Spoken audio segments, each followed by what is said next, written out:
towards the right hand side, you'll see that all of my the features that we wanted to create are coming in.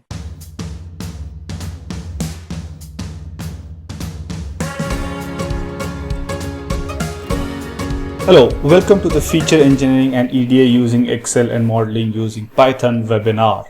Hey, my name is Kunal and we're going to have a lot of fun looking at feature engineering visually using Excel and then building the model on Python. But first, let me introduce you to myself.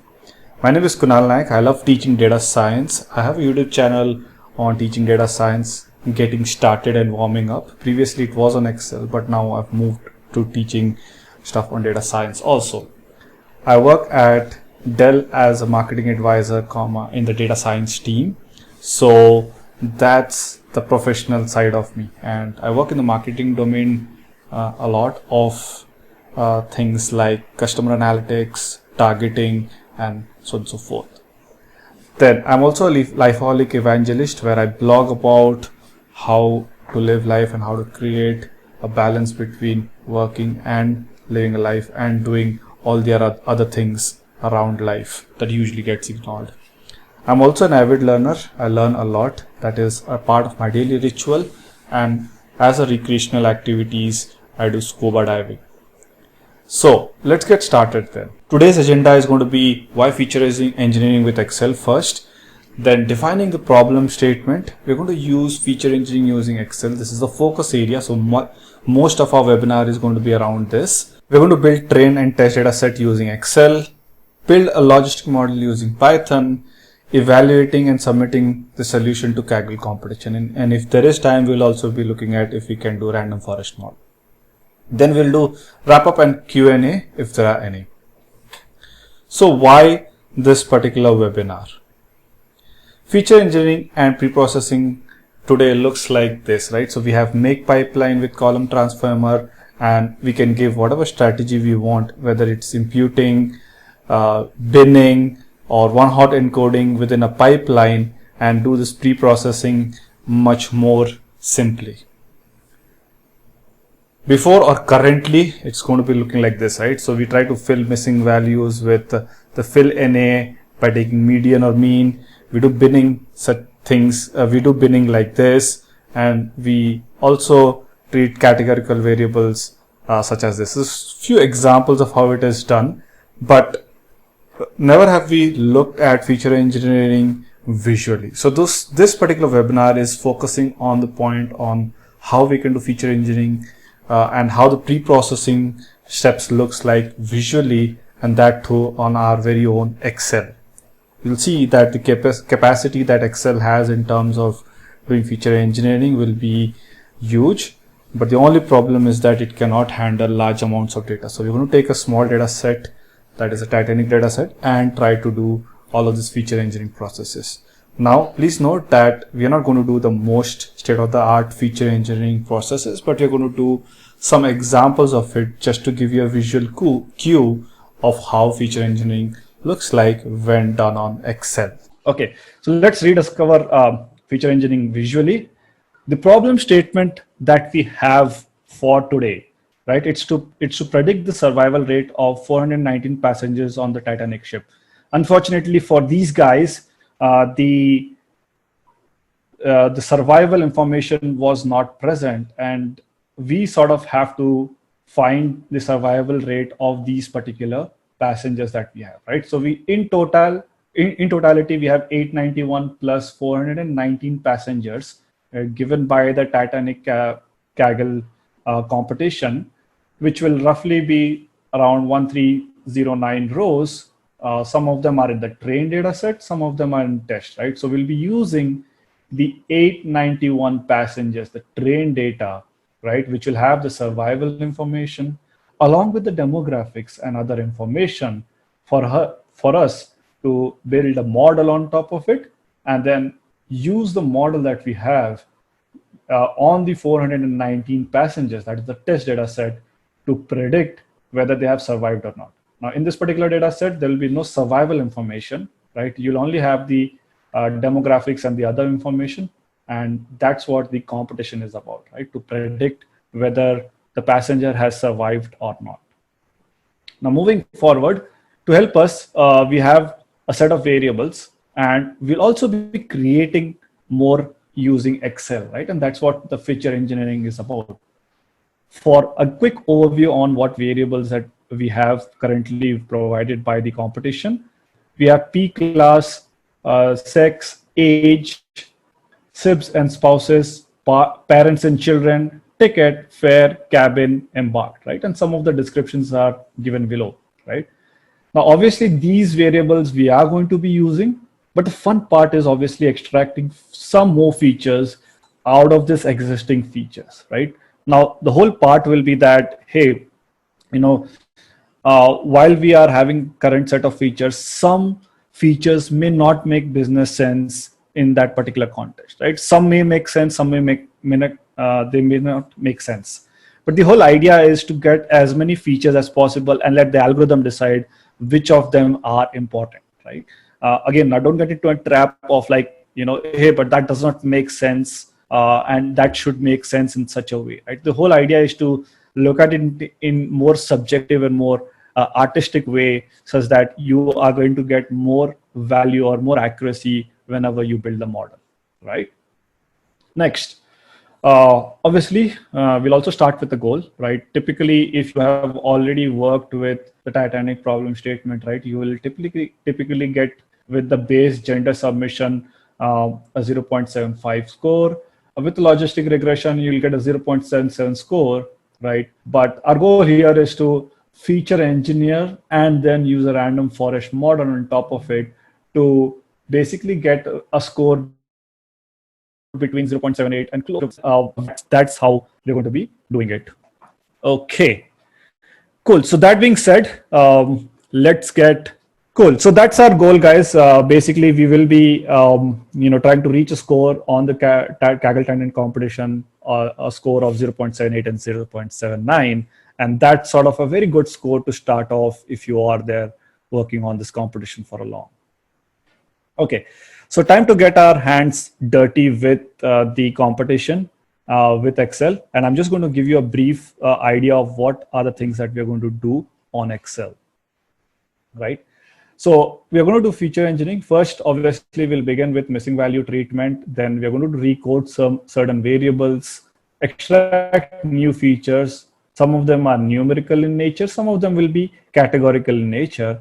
And then we're going to create some dummy variables or one-hot coding, right? So all of this we're going to do, and then we're going to package all of that into one Excel and then load it into Python and work on how we're going to do things with Python there, right? So that's the whole part.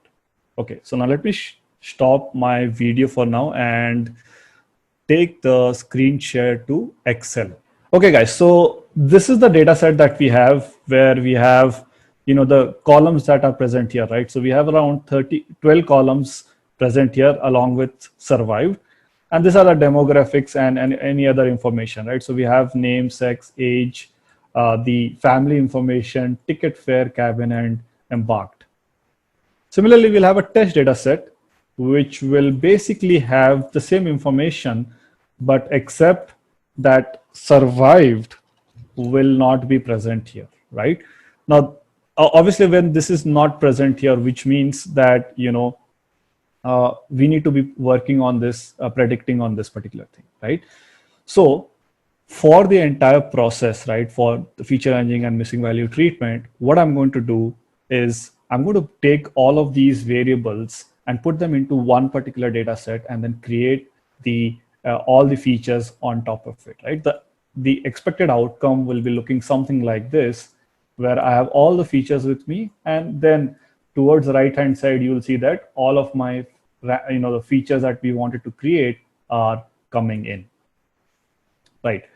So the link, obviously, for this particular thing, I'm just going to provide it on the chat window here so that everybody can get access to this particular link. You can work on G Sheets also. Cool. So let's get started with this particular place. So now, first, what I'm going to do is I'm going to take a new file with me, right? And I'm going to take the train data on a particular sheet where I can paste it, right? So I'm going to paste it here, right? Extend the columns such that they are visible.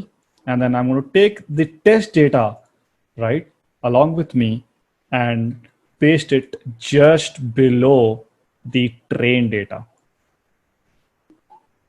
right? And I'm going to delete this particular column, this row, because that's not needed. And I'm just going to take 0 as this particular input here, right? Because that information we don't have. So I'm just going to leave that aside. And remember, 892 is what, is where the test data starts from, right? So that's the, premise in which we begin. We basically paste all of the data together in one Excel file, right? And then now we're going to do some missing value treatment to that on top of this, right? But first, we'll do some EDA to also even look at what are the variables that we need to do missing value treatment, and then what are the features we can create on top of it, right? So what I'm going to do is I'm going to, take this particular data and insert a particular column on top here, right? Now I'm going to use a function called as count A, right? And it's going to be down below, taking all the rows that we have here, right? Now this will give me how many rows I have within my data. Then I'm going to copy this and then paste it towards the last column, which will then tell me how many of these columns have missing values, right? So if you'll see that 1309 is something that is the complete columns, right? And then I have this one along with this, right, having some missing values. Okay, so obviously, as you'll notice that these columns have some missing values, and our first step of command is that we treat them or impute them with certain values, right? Before that, what we're going to do is that we will look at this particular variable and see how the spread looks like, right? Or even for fair, you see fair is also having some missing values there, right? So what we're going to do is we're going to look at some of the ways these particular variables are spread and find a way to impute these values in a much more effective way, right? So what I'm going to do is I'm going to take this data with me, right, and insert a pivot table on it, right? So for EDA process, obviously we just need to insert some pivot tables on top of it. And then what I'll do is I'll take first age, right? Because first we're going to do the missing value treatment of any of the numerical variables we have, and age and fair are going to be the variables that we'll start with. I'll take age into this particular area, and I'll take the survival rate here, right? Sum of survival.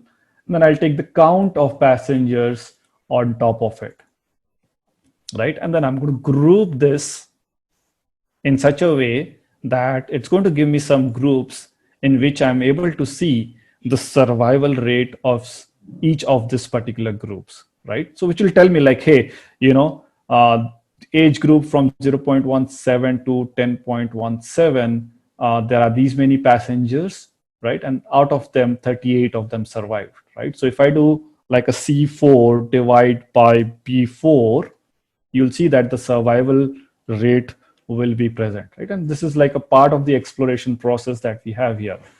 And you'll see that, each of this category has a certain amount of survival rate, right? So if you see there are some blanks, there are 20% survival rate, and this is what we need to impute here also. Along with that, we'll have like, from a baby to a 10 years old, we'll have like a 44% chances of survival, right? And that sort of moves up, right? As you move up, right, you'll see that some of the survival rates are sort of dropping off, right? But primarily, if you see an average, right, this particular group that is from babies to, let's say, 50, right, you'll see typically they have a lot higher average of survival rate, right? And then beyond that, it sort of goes down, which is natural to expect in terms of this particular data. So obviously, with this age in this particular factor, right, it's sort of obviously telling us that this is a good variable for us, and obviously we need to treat it with some missing values, right? So how are we going to treat it with missing value? So for this particular case, what we'll do is we could actually take the mean and just do it, but right now we'll do a different process, because then sort of it defeats the purpose if you're just doing it with median, right? So what I'm going to do is I'm going to take the age average here, right? And I'm going to take the P class, right? And along with that, I'm going to take the gender, right? And sort of get an average age for each of this group, right?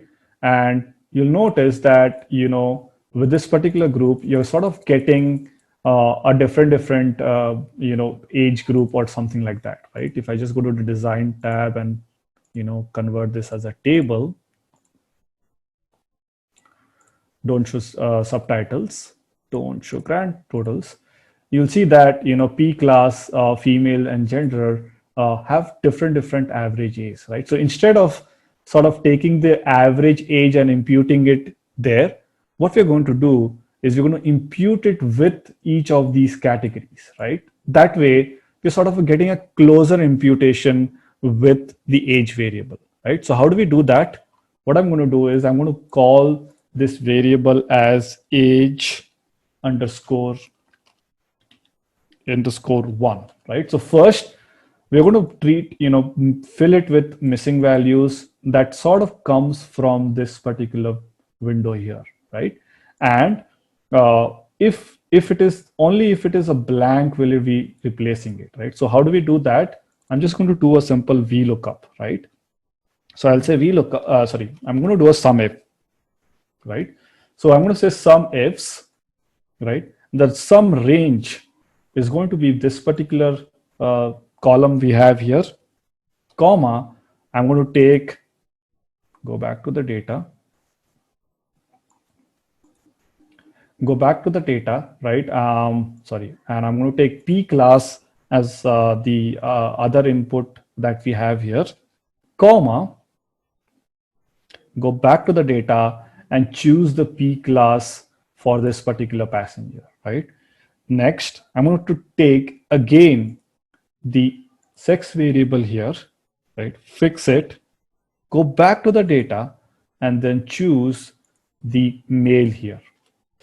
So now what this does is that you'll see that if it's just getting a value for us, right? Which means that, hey, if this particular P class was 3 and if it was gender was male, right, the age according to what we're going to impute was going to look like 26, right? But this particular one has age.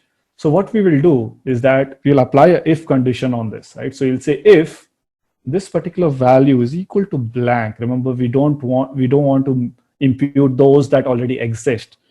Then put this particular value that we have from there, else you're going to have this remaining value here, right? So with this, now you'll see that I'm getting 22 as the age here. But if I move down and copy the cells below, you'll see that, hey, a passenger with P class 3, right, male, right, will have an average age of 26, which is what we got from this particular thing, right? So if you have like a P class 3 male, 26 is their age that we are getting here, right? And that's the imputation that we are doing here, right? So if I copy them below, you'll see all of these variables are copied, and then we sort of don't have any missing values within this particular data, right? So how do we know that? I'm just going to take this copy with me here, right? Remove, refresh this, include the variable there, right?